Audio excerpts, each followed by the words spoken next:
Welcome to the Contact Center Show. Those of you online, my name is Amos, and I've got my partner in crime, Bob. Bob, how are you, man? Morning, Amos. Good to see you. Good afternoon, rather.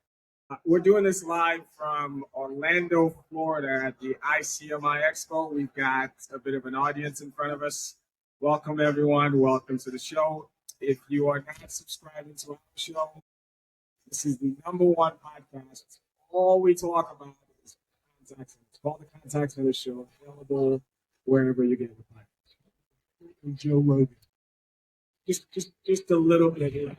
Can you hear us, by the way? Yes, can you hear us? Okay, great. So, Bob, we did a session yesterday. I am excited to kick your ass again today. We had a good debate. For those of you who weren't here, I won, and Bob came in second. I think most of the people that were guests, all of the people that were guests, agreed with me. So people on the wrong side are always following us. I understand. You're quite the innovative. That's right. Bob, it's been 2 days now. What are your impressions so far about the show? So this morning there was a keynote speaker, Kyle Steele, that just impacted what I should have done. He talked about the need to take your ideas and do something with them. One thing that he said that I think as a contact center industry that we can learn from is the idea that it's to allow your people to have ideas, your agents, your supervisors, and the people on your team to have ideas, but you got to give them a way to get the idea to you. Right. And then you have to do two things in the contact center space. You've got to act on some of them.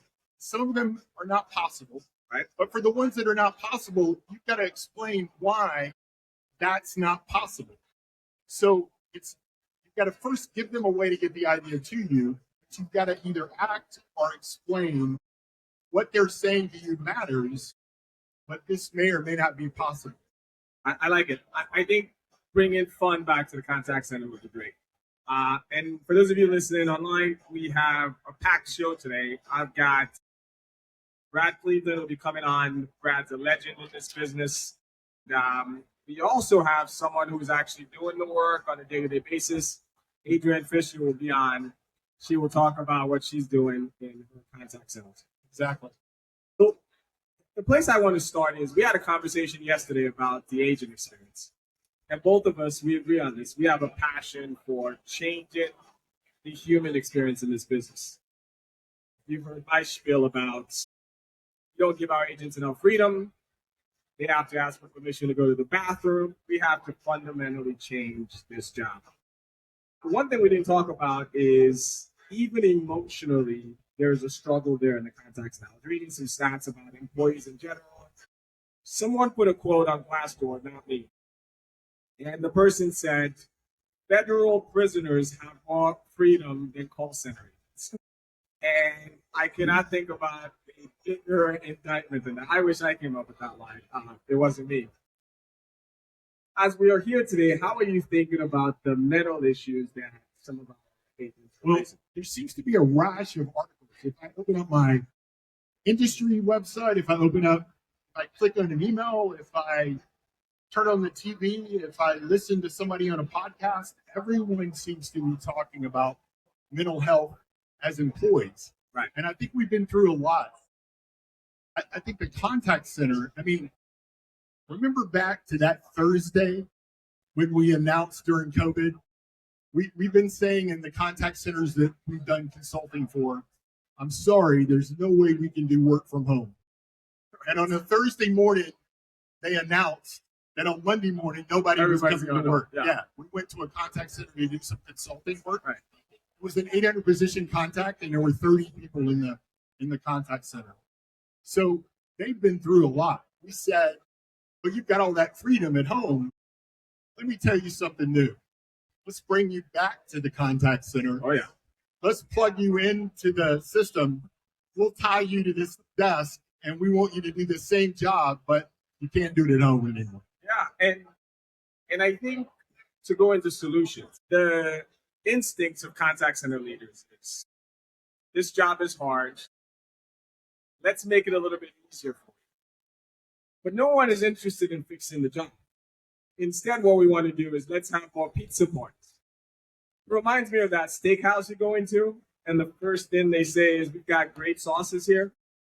We've got a great A1 sauce. You people don't want me to taste the steak, do you? You want to mask this pizza parties. You want to mask it with gift cards. Instead of what agents are asking for is fix the actual job. So pizza parties isn't doing it. What are some ideas? What are some things that contact center leaders can do to fix this? I think that the number one thing that I hear from agents and that I read in surveys is I want access when it comes to the job. Yeah. I want access to the right answer. I just want to know how to help my customer.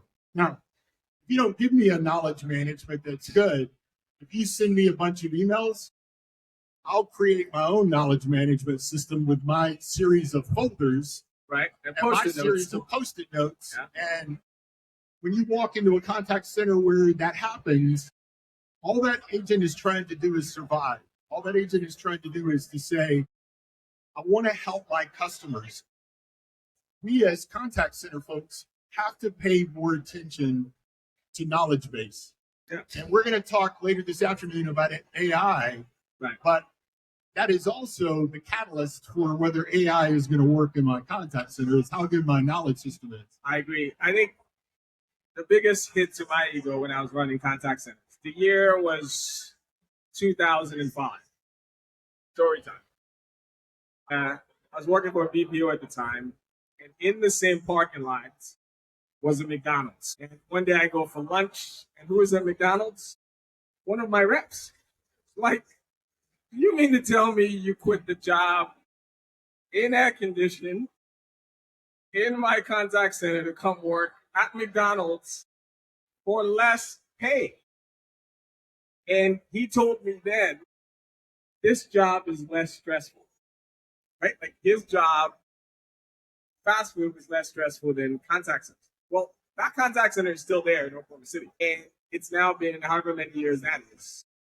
The attrition rate is still about the same as it was back then.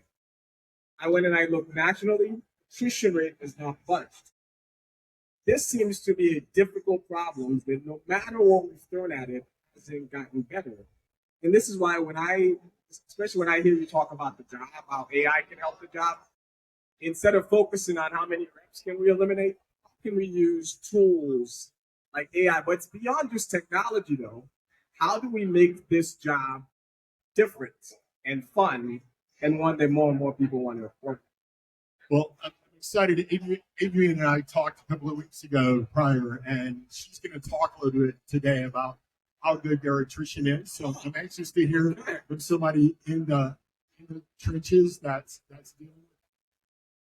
But I'm going to switch to what I believe is the reality of what people want out of their job.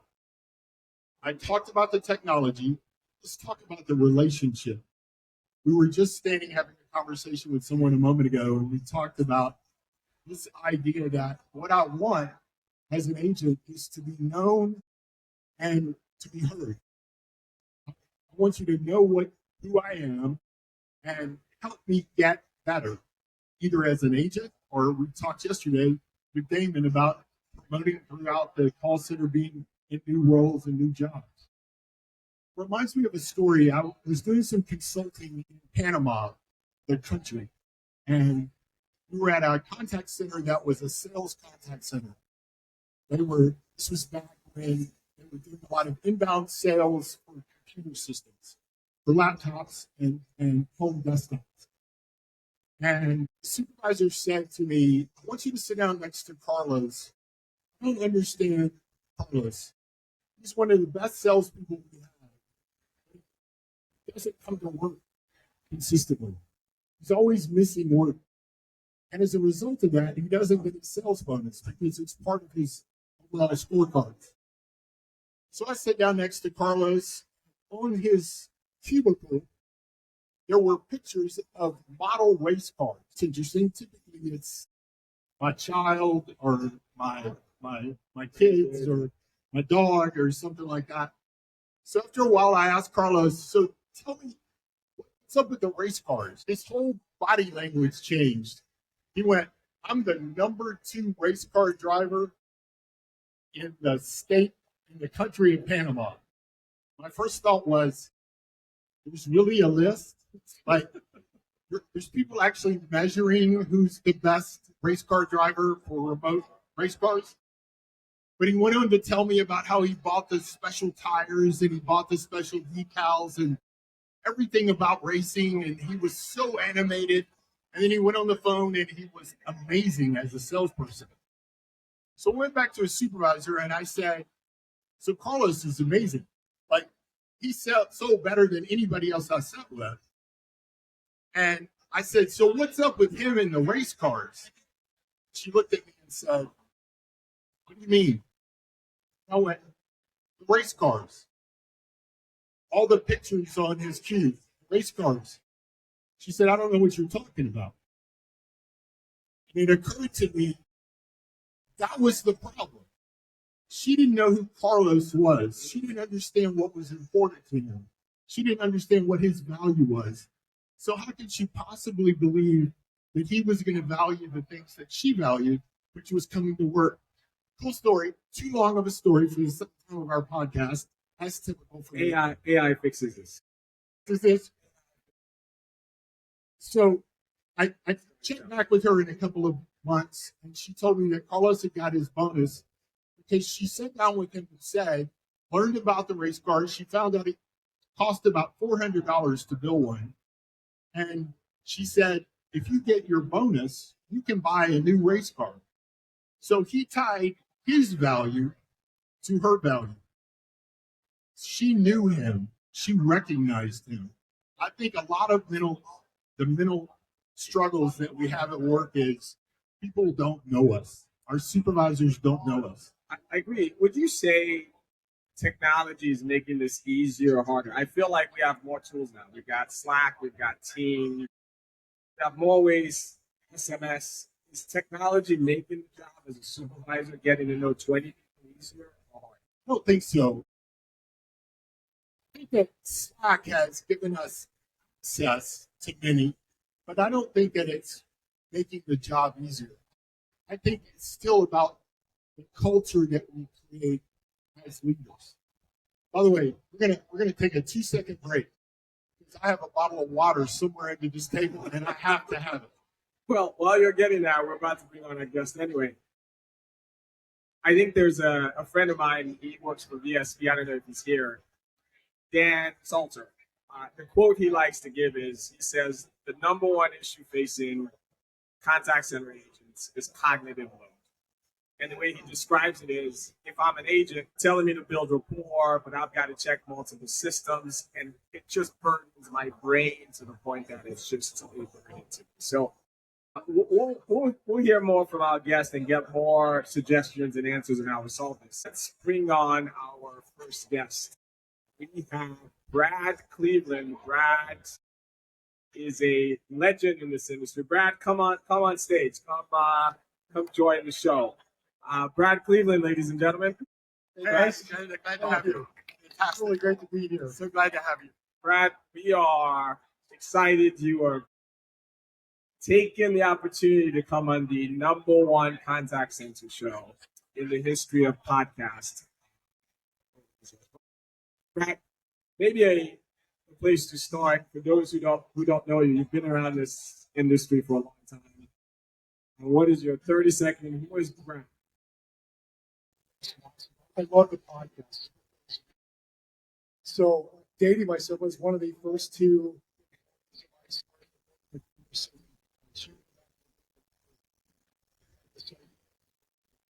this whole show courses and that sort of thing. They didn't want to show up because they didn't need this stuff.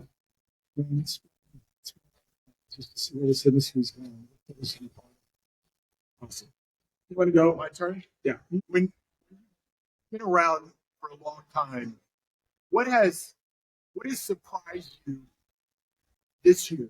Like over the past 18 months, what has surprised you different for the last You know, I think there's an upgrade in the quality of conversation. It's not just what are the tools that you want attention to place.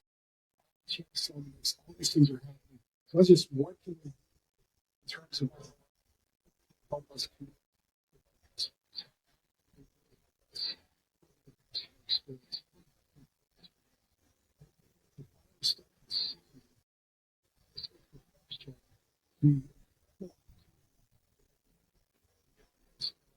So one of the things that I'm always envious of is you and I talk, I ask you how things are going, or you'll tell me about what you've been doing.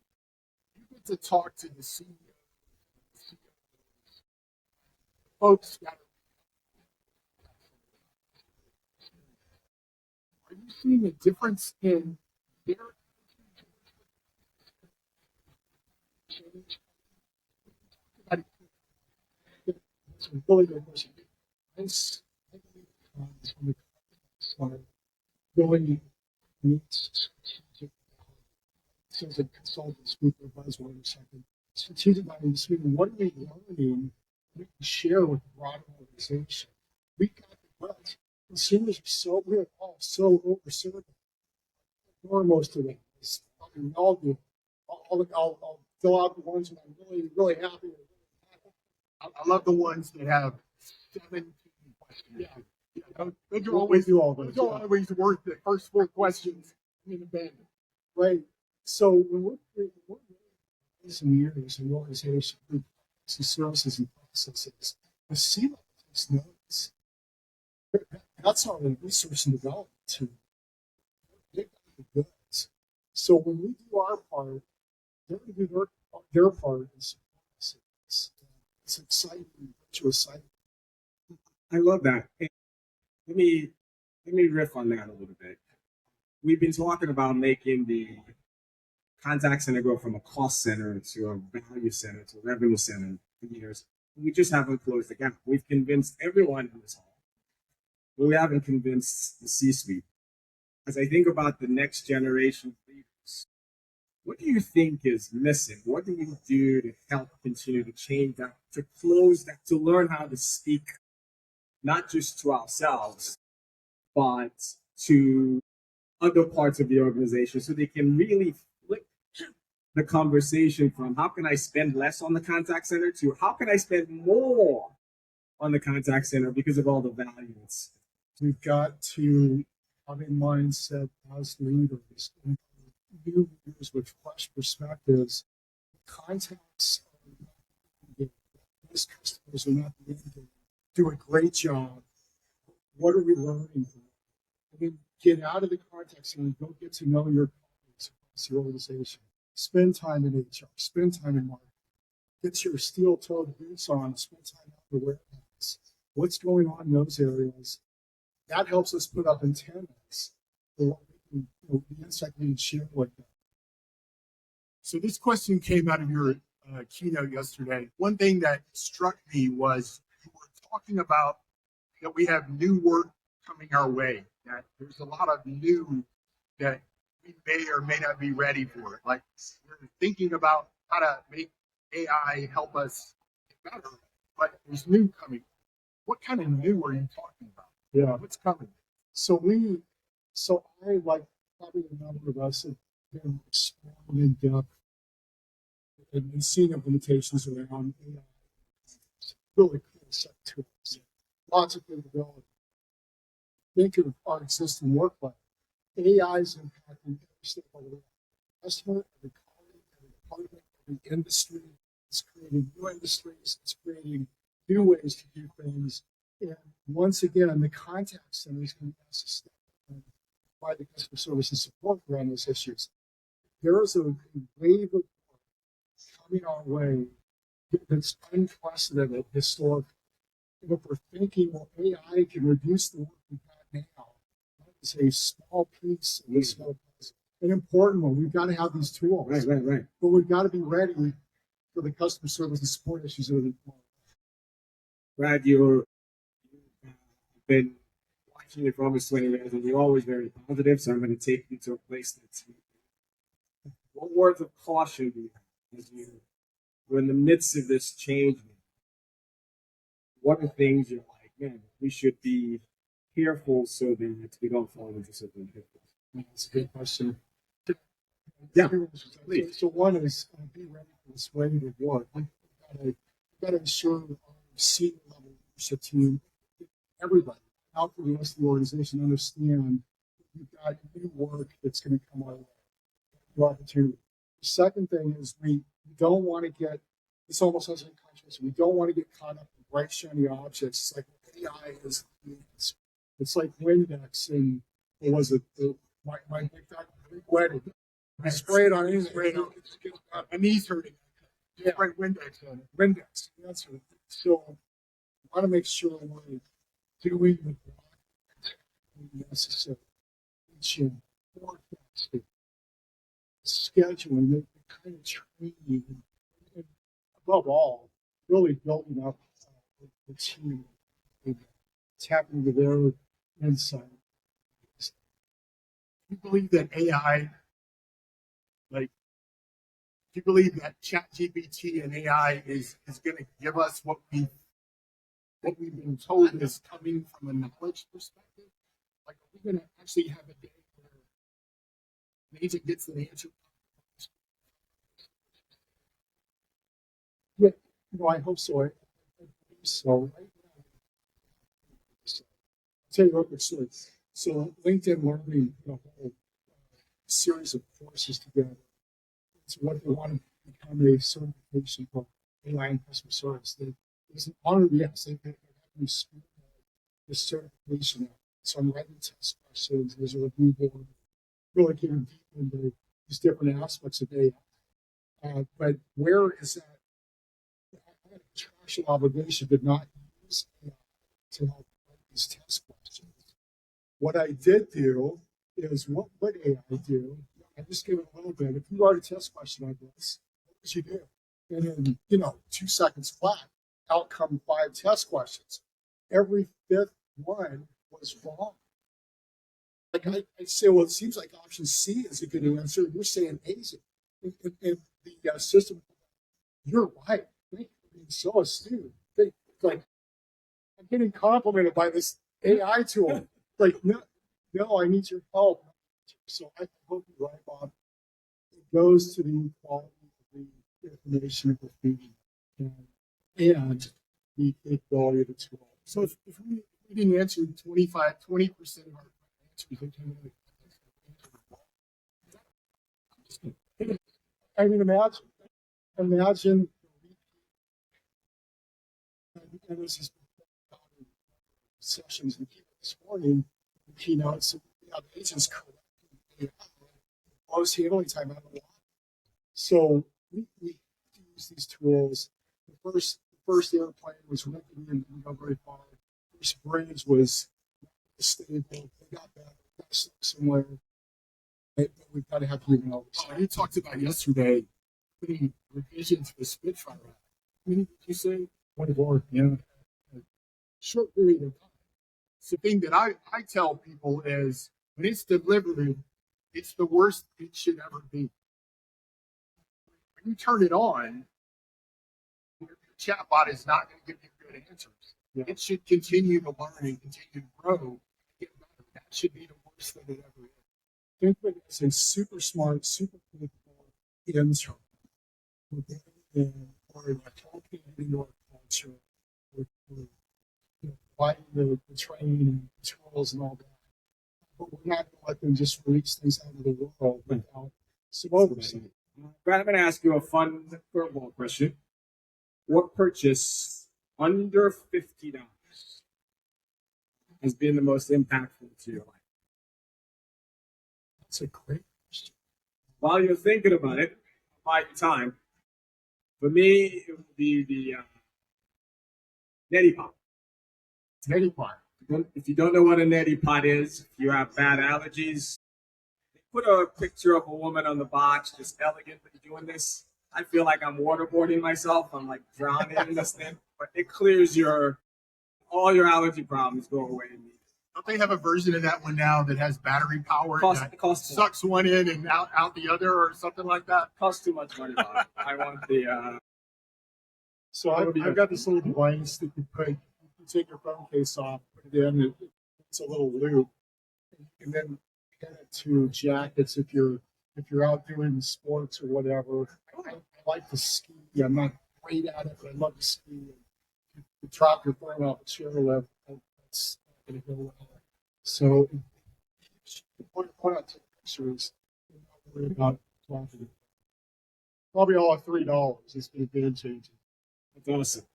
I want to bring you into, and this is always dangerous, into one of me and Bob's. We did a show one time about Scary world sometimes. tipping. Yeah. Bob, tell me your mechanic story. So I went to a mechanic recently and I wanted them to work on my front end alignment. And so I was impressed that before I showed up, I got a text reminding me that I had an appointment. So this is a little mechanic shop where there's 2 bays and his wife runs the office. And they're sending me a text reminding me about my appointment. So I was impressed. I thought, wow, this is amazing. And then when I showed up to pay, she turned square around for me to sign it. And there was an option for me to tip the mechanic. Yeah. So now hold on a second. You want me to tip the mechanic, and I haven't even driven my car yet. I don't know whether it pulls to the left or pulls to the right. But you want me to put a tip in. Tipping is out of control in the United States. Well, see, here again, Bob is wrong. I think this tipping thing is here to stay. I have solutions instead of problems. Our contact center agents should also receive tips. Love that idea. As soon as the call is over, He likes the idea. Ask him again. So where are you on this? I mean, tipping's going nowhere. How about we open the door for our people? Someone's got to. But, at the heart of my question, I'm glad, see, a smart man agrees with me, Bob. But what Things out of control. we want to leave, we want you to leave us with, what other ideas do you have as we think about our people? AI is exciting for management. How do we continue to make sure this job is not only a great job, but a career for people who get into the contact center space? Yeah, that's a great question. There's tons of great answers in this community. I love this ICMI community. Just the real examples that are coming from some of the sources. They need to know how important their role is. They truly make a customer experience. They need to know they're making a difference for our organization and what they're capturing, sharing. You guys matter. You are the secret sauce to our research and development. And we need to create to develop opportunities where we're a destination with one with us because the opportunity and excitement for the impact is there. That's awesome. Brad, you are welcome to come back on the show anytime, especially if you agree with me. Thank you so much for coming to contact. Thanks so much. That's why. Thank you. It's Brad Cleveland with ICMI. Thanks for coming on the show. And the show continues. We are going to bring on our next guest, Adrienne Fischer. She is with STCU, which is a credit union. She brought a fan club. Oh yeah, I would like she brought a tip jar to her interview. So gotta show this to people. She brought a tip jar. Welcome to the show. I think we want to wait until after you speak to decide when I'm like, I'm just kidding. You think it's a good idea? I am all for it. You get 20%. You get 20%. Welcome to the show. So, obviously, when you and I talked, I found out that you're in the financial industry, financial services industry. Tell me what makes your contact center different. When we sit down with people, we always hear our contact center is a little different than others. What makes your contact center different? Question. I like to think it's our people. We do a great job as an organization really connecting, like you were talking about, not just with our employees, but with our members and creating that remarkable experience of finding something within the conversation Right. to connect to. So let's a little bit about you. So when you were in the fourth grade, you decided you wanted to work in contact centers. This was your career, Nathan. How did That's how did that happen? exactly how it went. That's what I thought. With your headset? Yes, yes. I have a photo. I was actually 5. You're fine. You knew right away. How did you get into this? Yeah, so contact center is actually newer to me. I grew up in financial services, but also in our retail branches. I started as a teller, worked my way up in that space, I love that. and then transitioned to our back office operations team for a bit. And then had an opportunity to get into our centralized continuous improvement team. And on that team, we have different areas where we get to be primary business partners. And the contact center happened to be one of my primary business partners. So that's where I really dove into the data, the people, the connections that we make, and learned so much. And that was 4 years ago, I think, I started. And so when the opportunity came to lead those teams, Right. I was like, yep, sign me up. I just want to make sure you guys heard this. Somebody from another part of the organization decided the place to be is the contact center.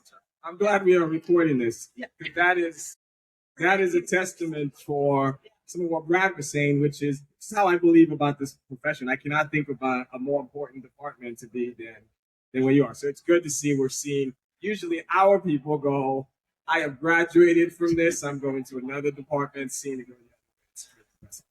So you talked earlier about that. You didn't use the word culture, but you talked about how you try to build the way that you want to run your contact center.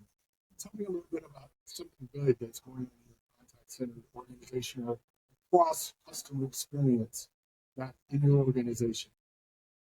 I think Brad, I was super excited to hear him talk about getting people to come experience the contact center within the organization and really having people go see the work that they're doing and tying it back to their direct departments. And so those are some things we've done in the last year and a half that has been very exciting for me, especially coming from continuous improvement, where that's a big portion of it, is creating that visibility to the organization on what our members are calling in for.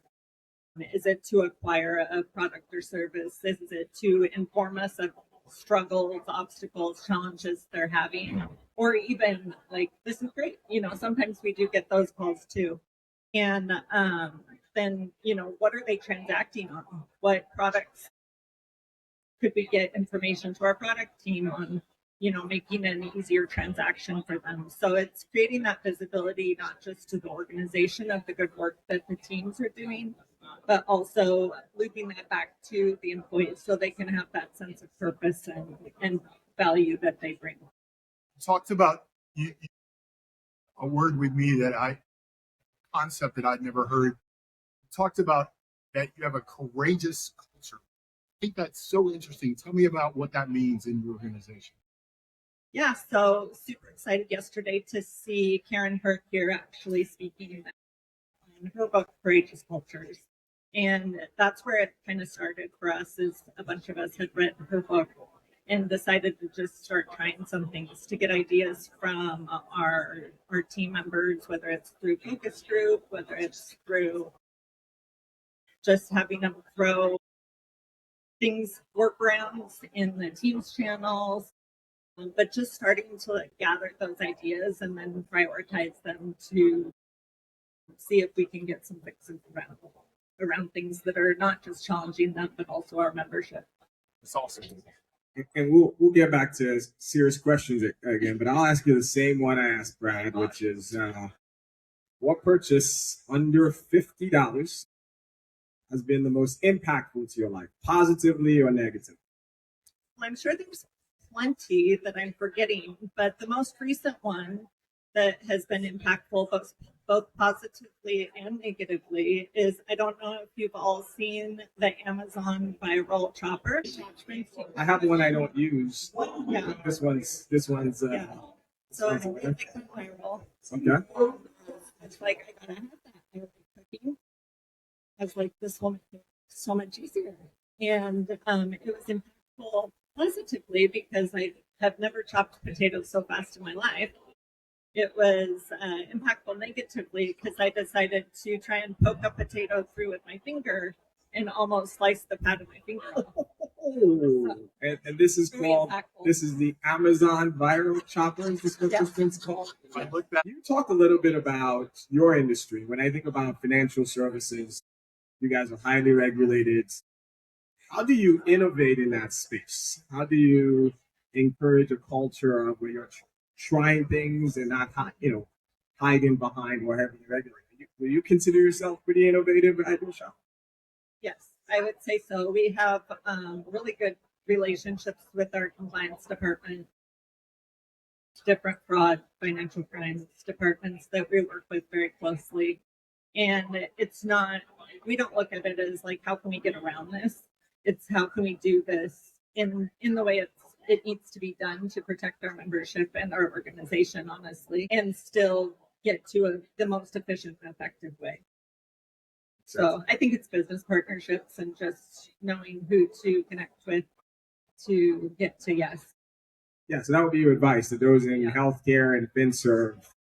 Go to lunch with these people, Yes. right? Like get to know them. Yeah. That's Get how to you. know them outside of the Yeah. space, and build those relationships. I talked about earlier that I was going to ask you about attrition in your contact center, and how is attrition in your contact center? It's been really low compared to other contact centers. We're at about 17%, which I think traditionally contact centers run around 30 to 35. And we don't we have a career path within our contact center that we've developed, but we don't necessarily try to keep them there. Okay. We have lots of opportunities, and a contact center agent in our space has the knowledge that can transfer to so many other different areas. So we really work with them early on to say, like, is this the best area and fit for you? And is it what you want to continue to do? If so, great, we have a path for that. And there are a lot of opportunities organizationally if you want to go that way. So positive attrition. yeah, so it's we have a lot of team members that go on into the organization, and we would consider that successful. That's great. I'm going to ask you this last question, and I'm hesitant to ask it because we asked Nate Brown this question months ago, and his answer was to recommend raw milk to our listeners, almost killing them off. So hopefully you don't go that way. I won't answer that. What did you learn in life that you're like, man, I wish I knew that early on in life? I've been going around thinking this was true and this wasn't. And as you're thinking about it, I'll give you mine. I loved wrestling as a kid. And I found out a little too old in life that it was acting. I was heartbroken. Like, I thought wrestling was real till college. Wow. I thought that explains a lot. I thought it was real. When I found out, it was devastating. What mysteries in life did you find out too late in life? Not wrong enough. Good. I told you he was going to ask a question that no one knew it was going to be asked. That's what we do. No, I think it's a great question. And I was actually just talking to a colleague. The fact that when I started my career, I thought I would go down this very linear path. The surprise shocker did not probably include contact. Or, and I think it's just important. And what I've learned is to be really open and kind of just hold it out there. And instead of thinking, I got to go here and go up this ladder, this way, it might be sideways. And it might be those experiences that get you up the ladder a different way, you know, or maybe a completely different ladder. Last question. I'm not going to ask you the average handle time question. I already see your socialist views here. You encourage your people to talk to customers. I see all the signs here. Celebrate things with your customers. I'm totally against I that. see all this You here. gotta hurry up and get you off the No, phone. no, I did not say that. But talk a little bit about that. I'm seeing it. You like to celebrate with your customers. Yeah. Talk about that. What does that look like for you?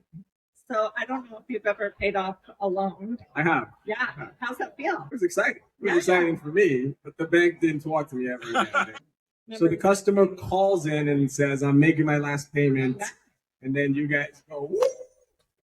Awesome. Yeah. Me too. That's awesome. Gosh, that's so exciting. Like, what are you going to do with that extra? Do you like to put it I see where this is going. I think that's brilliant. You celebrate with them, and now the relationship can continue and can grow. That's brilliant. Anything else? No. You've So been thank awesome. you so much. Thank you. Thank you for much. I will sign your tip then now. 20%. 20%? 20%. That seems silly. 20% of zero is still zero. 20% Of zero. 20% is where you start. Look at this guy. Okay. Andrew, just look at this guy. Brandon. I was Adrienne Fischer. Thanks so much for joining us. So Bob, we are middle of day 2 now. Yep. As you kind of reflect where we are based on our conversations and what have you, what would be your key takeaway so far? If I said the one thing you've loved the most in 2 days, what would it be? So it's meeting people in our contact center. My personal hashtag that I put on a lot of tweets about photography and about life and about contact centers is hashtag I love this stuff. I love this stuff. I love the people that are in our industry. I especially love talking to people that have been doing it for a long time. Yeah. We talked to Damon last night, had been doing it for a long time. And it's the kind of industry that can suck you into way too many hours a day. And I've got a whole session that I've done before on life and not letting you get sucked in. But I love the people. These are my people. These are the people that I want to hang out with. And with that, in the keynote this morning, very quickly, he didn't dwell there, but Kyle said that everyone is a Venn diagram. We all have our center, and we're inside the circle. We all have our edges. And if we talk to the other people and we build relationships, we find people who fill in our edges and increase our circle. So that's what I find at ICMI is I find the ability to talk to somebody. I had a conversation with someone earlier about outsourcing and learned stuff about the current condition of outsourcing that I didn't know. I didn't realize the regulations that were coming to the industry. That's what happens when you come to ICMI. What about you? What have you taken away from it? I couldn't agree with you more. I think because of the work I tend to do and write and consult about this industry, I'm always there for a problem. Yeah. And I've been struck by how optimistic people are here. No one's ever hired you as a consultant just to have you come in and find out how good they were doing? No. They want me to They want you to fix something, right?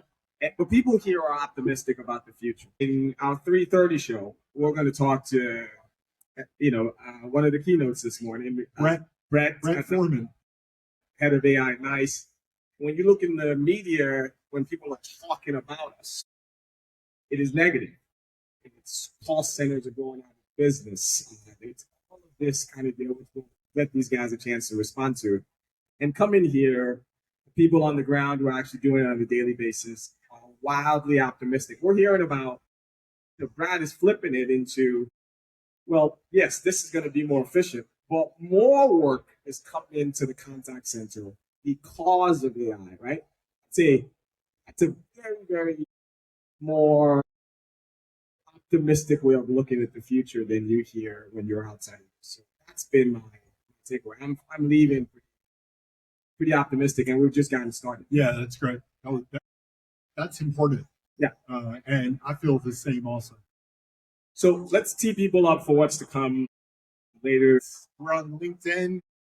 There's also LinkedIn for me and for Amasa. We're on the right-hand side in QR codes.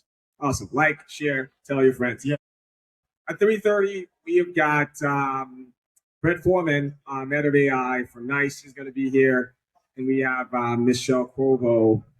And before that, you and I are going to have conversations about AI, social media. Social media. We have a later. difference of opinion about social media. Oh. Imagine that. No. You mean I'm right and you're wrong. Okay, whatever. Social media. That's another way of saying it. For those of you online, I want to thank you for joining the Contacts on the show. This is a special edition. We are broadcasting live from Orlando, Florida at the ICMI Expo. We'll be back at 3:30. Thank you, everyone, and thank you for those who are here in person. See you at 3:30. Thanks so much.